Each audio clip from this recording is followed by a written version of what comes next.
Welcome to Tanks Invest. We're talking about investing, finance, and professional development. As a recording time of 7:44 a.m. on the Eastern Time, Ethereum can trade $2,366, about 2.45% so far. With respect to overall crypto market, you could see that we are still in the red territory. Some coins are a little bit more flat than others, but it seems like on a pre-market perspective, we are opening the market on a relatively muted tone today. We have experienced a relatively volatile week so far, ever since the Fed meeting to the tech earnings that we've seen across the spectrum, which, despite multiple large cap tech companies, which are worth $1 trillion market cap respectively, have performed, relatively positive in Q4. But due to some of the regulatory dynamics, the supply chain issues that we're still trying to fix, on top of the obviously, the macro affectation on the interest hikes, and other murky water with respect to some of the Chinese related news, on the listing, etc., driving the market, relatively like a tornado for this whole week, right? And with all of this uncertainty around the economic outlook, how many interest hikes are we going to be having? I know we have one confirmatory one that we're going to be expecting in March, right? But in addition to that, it seems like there are more Omicron news that's also being stirred into the equation, right? I was watching the news last night. Seems like there's something called stealth Omicron that's being introduced into the news again. And I don't know what this is specifically. It seems like they're just renaming something that is, some sort of a variant to the current Omicron that we have, but it's not that detectable. And they said something along the line that the symptoms are not that noticeable either, but it is still a form of the virus. So it seems like, this is not our first time hearing this. Like they're naming new types of variants on a weekly basis or a monthly basis. So it seems like this is not going away. And again, based on my conversation that I had with you guys yesterday, it's like a water torture that we're experiencing on a daily basis. So it definitely doesn't feel good. Especially money. These are your hard-earned money that you have in your portfolio, and seeing the poor judgment and the management that we're seeing, from the macro front, drives a lot of fear and panic, which can be an emotional roller coaster and subsequently translates into a sell-off that we're seeing in front of our eyes, right?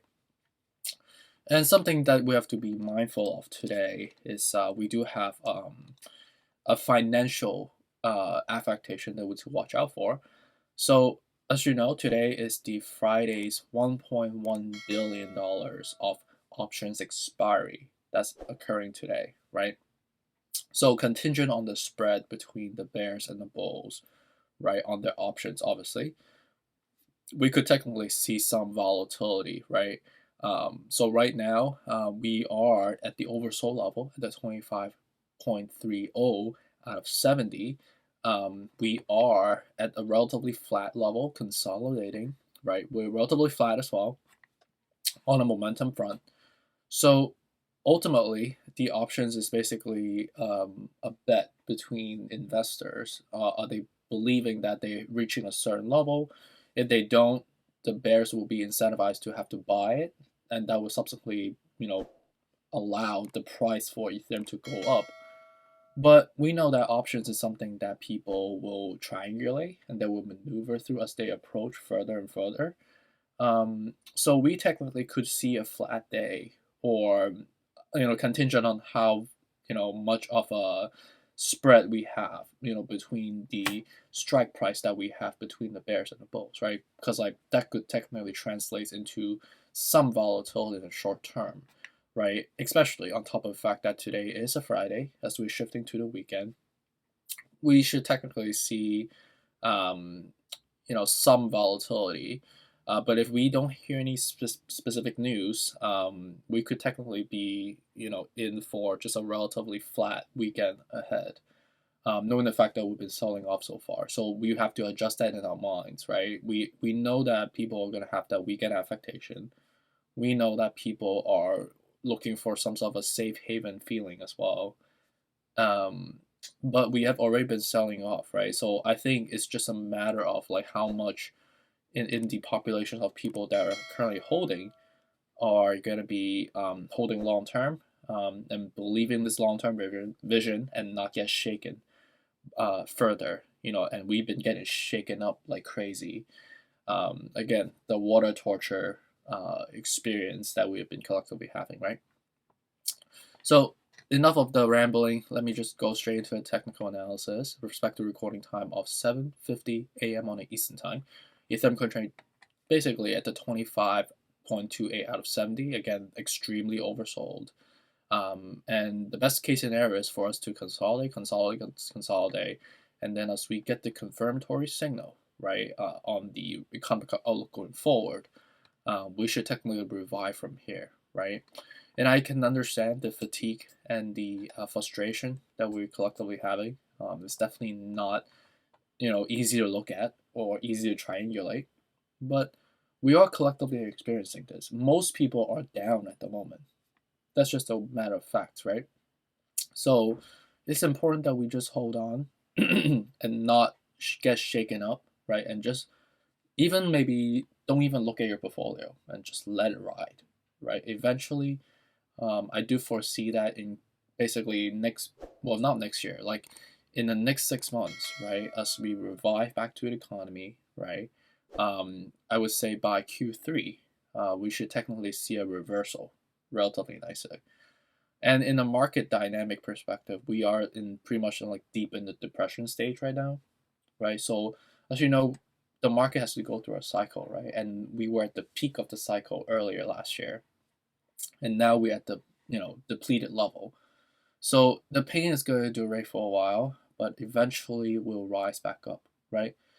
That's the truth, and that's how it's going to be happening logically, all right? But eventually the whale's going to come in and, they're going to be scooping up. So it would not be the time for you to be selling on a loss right now just because you are not feeling so well looking at your portfolio. So the best to do is to just emotionally control yourself and stay away from making irrational decisions at the moment. And respect to Bitcoin right now, down about 2.7%, with a 29 out of 70. So anywhere from the current level all the way to 35, which is the level that we've been bouncing from so far, would be logical. We got to 32 before, obviously when we had that flash crash, and that was like when we submerged all the way to 19 out of 70. So that's extremely oversold.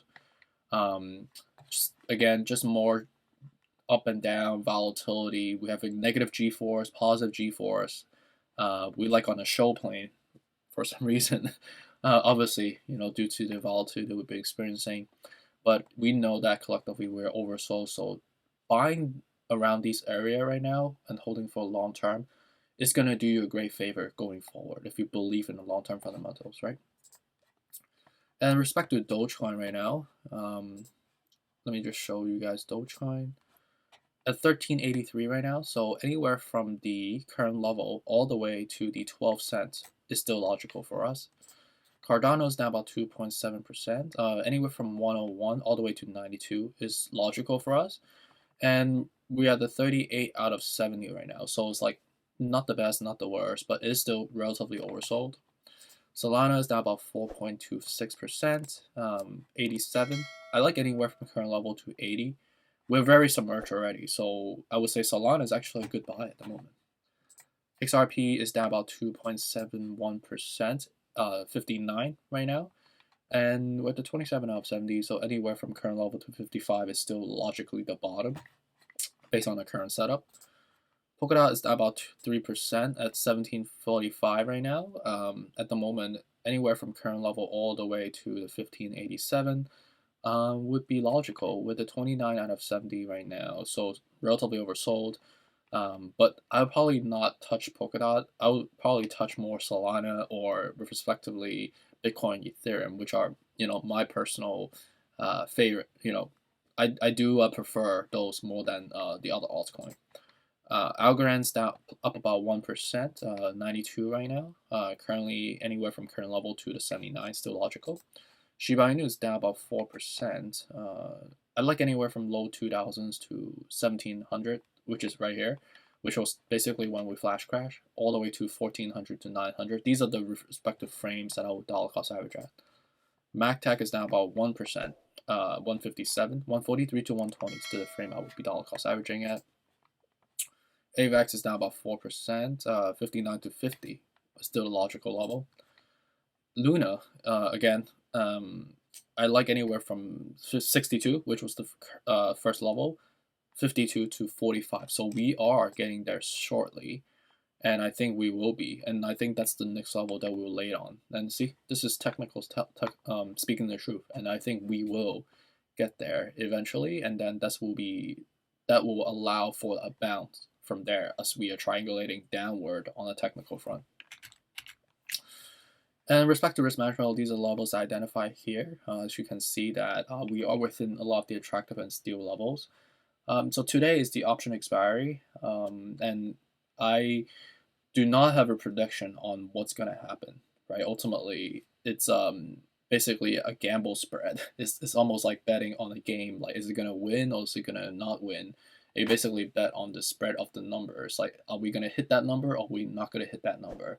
So I typically do not trade options because I'm not a wizard or I can predict the future.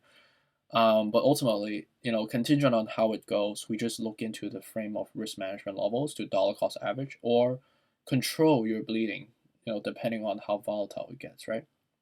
So let me know how it goes. Hopefully you guys have a great Friday as well, and take care.